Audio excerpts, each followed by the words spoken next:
So we'll start by settling the body, adopting a stable, comfortable, upright position serviceable for meditation. So think about keeping our feet flat and our back straight, torso open, hands in the lap, right over left, with the palms upturned and the thumbs gently touching. And try to maintain an awareness of not slouching, not leaning. We also let go of any unnecessary tension or rigidity in the body, relaxing into a stable, comfortable, upright position. Just allowing the body to fall into place.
And begin to let go of attending to the environment, constraining your awareness just to the body and mind, concentrating your awareness in the present by attending closely to the physical sensation of the air moving into and back out of the tip of the nostril. Noticing quickly when anything other than that one physical sensation is arising in the mind, and without judgment or frustration, lifting your awareness up from those distractions and placing it gently but firmly again and again on the breath.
And then when the mind feels more calm, I generate a broad, an altruistic motivation for our time,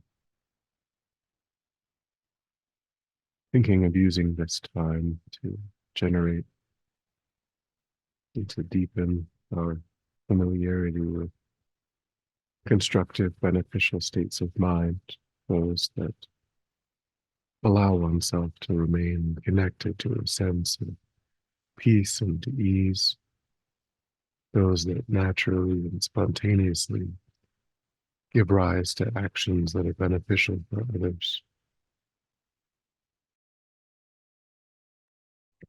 Thinking of reducing and ultimately eliminating the influence of negative states of mind, those that agitate and disturb one's own mind when they arise and often naturally, spontaneously give rise to actions that can cause harm to others. Wanting to engage in this process of genuine inner transformation in order to be of greater and greater benefit to sentient beings.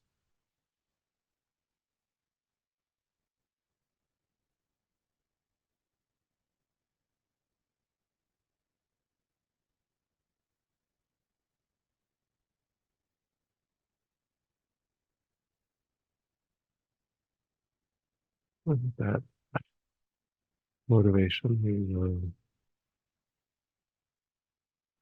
continue in the next section of the 11-point meditation for developing bodhicitta.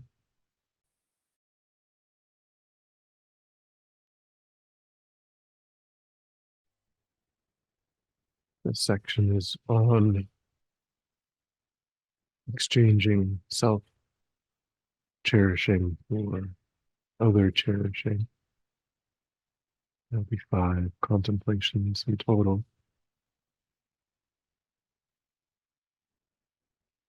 At the very beginning, the foundation of bodhicitta was equanimity. Equanimity deals with the biases that we have between groups of others, trying to bring those that we have less concern for up to the same level of concern. But here, the first step is equalizing oneself with others. Going further, not only trying to have the same regard between different groups, but realizing that oneself and others are equal.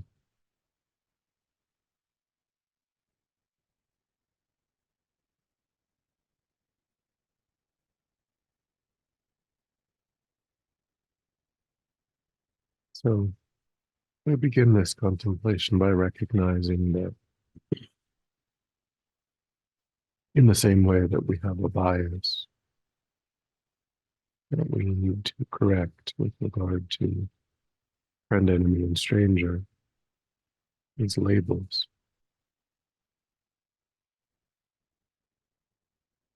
we have a bias toward importance of myself versus others.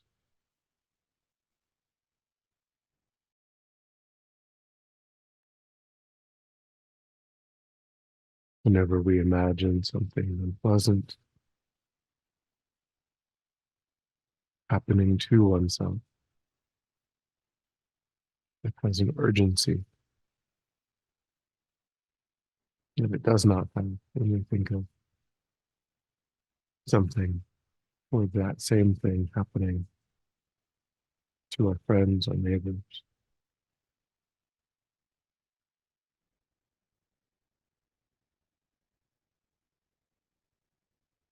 We may sympathize with a friend's illness, but our own illness is critical. paramount.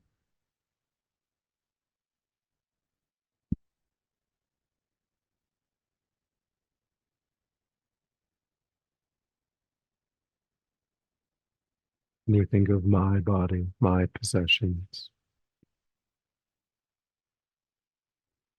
my friends,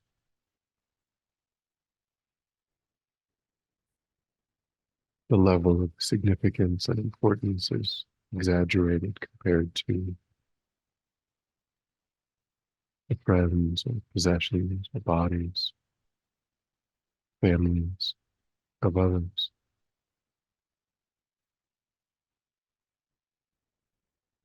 So from morning until night, we hold ourselves above all others.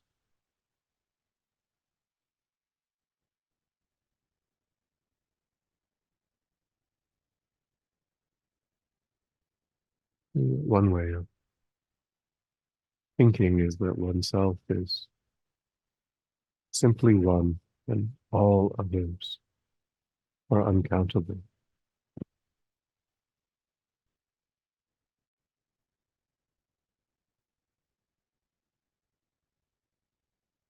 So there's no way in which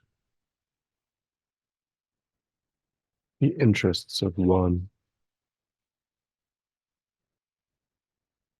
could ever be paramount over the interests of uncountable others.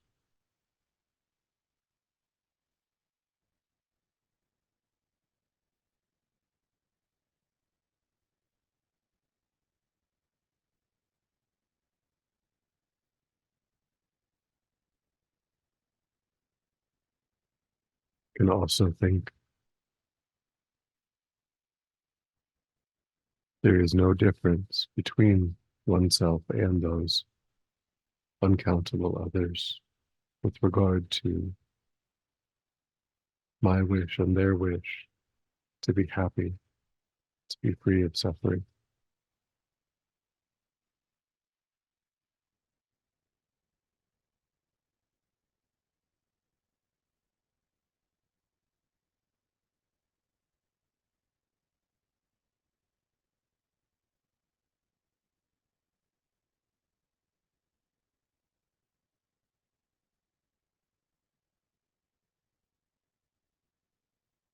Bring to mind those two points of reasoning.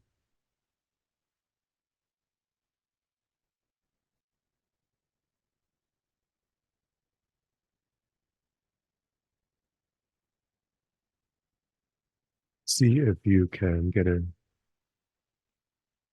taste of the deep understanding that primacy that we place on oneself is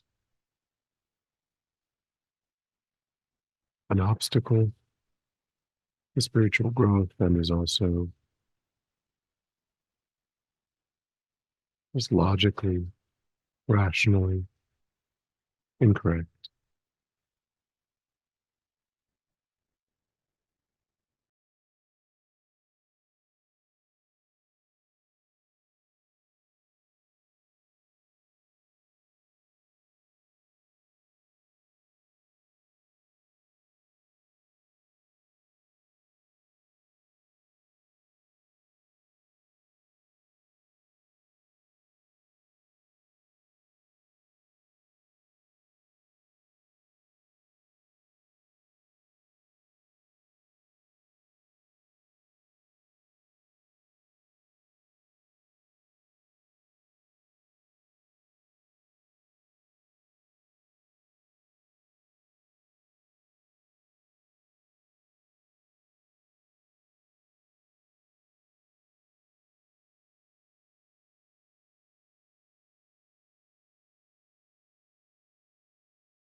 And we can further explore this by contemplating the disadvantages, following that mind of self-cherishing.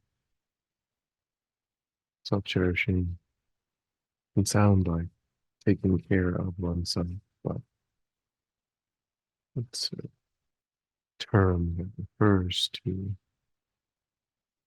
not looking after oneself, but putting one's own interests above all others.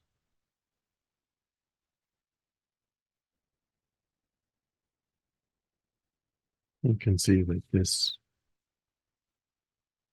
tendency is the source of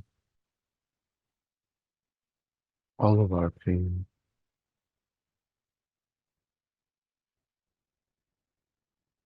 It gives rise to an inability to experience discomfort, hardship.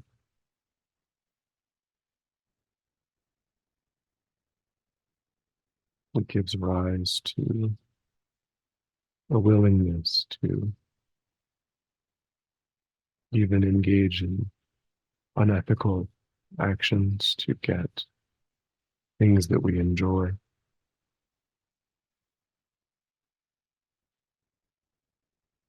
It causes a sense of competitiveness with others,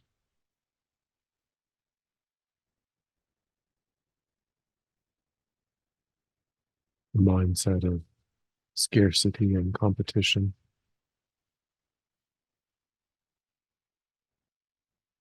creating distance, thinking I must get this just for myself.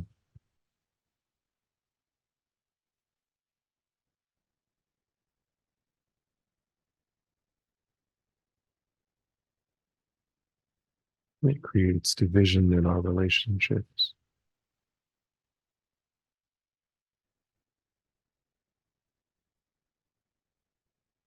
When inevitably there are times when others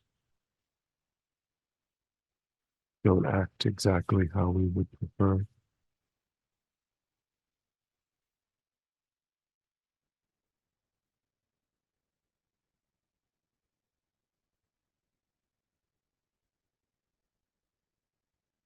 This narrow, painful, egoistic lens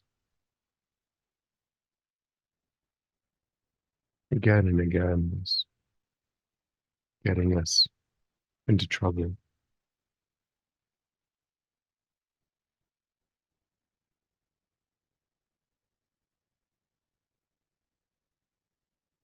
Bring to mind examples from your own experience that demonstrate that this is true.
And conversely, we can contemplate the advantages of cherishing others, recognizing how this leads to a brave, courageous, resilient mind, a mind that can bear hardships, difficulties, a mind that, due to the cherishing of others, abandons negativities and practices virtue.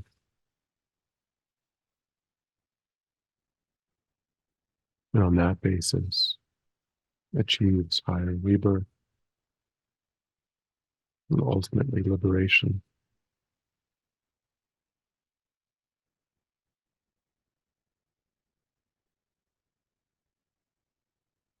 This is a broad, spacious mind. It makes our own problems seem insignificant.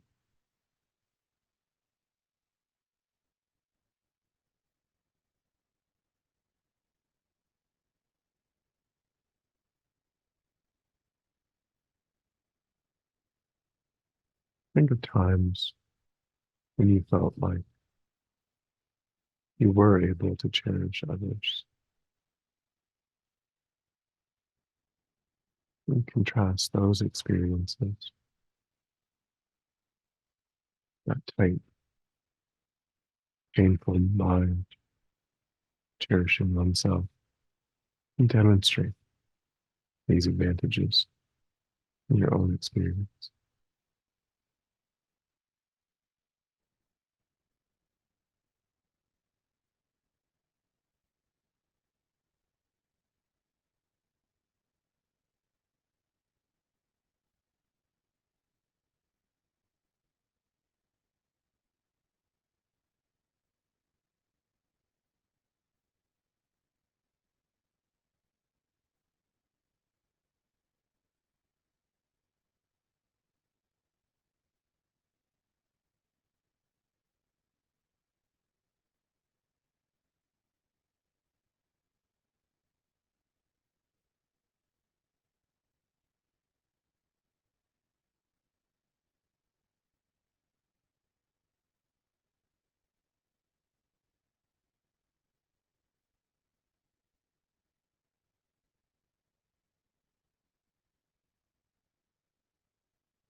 When you're ready, we'll come back together.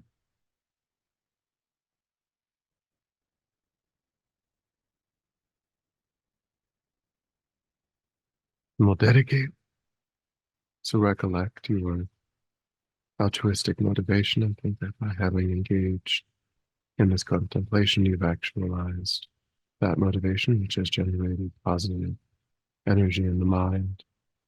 I think that you freely offer the fruit of your practice, that positive energy for the benefit of all sentient beings without exception. Thinking strongly when this positive energy ripens, may it serve as a cause and condition to eliminate war, conflict, poverty, famine, disease, disasters, all painful inner and outer conditions. May it fully ripen the minds of all sentient beings. May they quickly meet perfect teachers and arise in the state of full enlightenment. May I too achieve the state of enlightenment in order to work for the benefit of sentient beings perfectly. May any obstacles facing the Guru's own life be completely dispelled. May I and all sentient beings in this moment come under the joyful care and guidance of enlightened beings. May we be guided and protected until we swiftly achieve that state of enlightenment.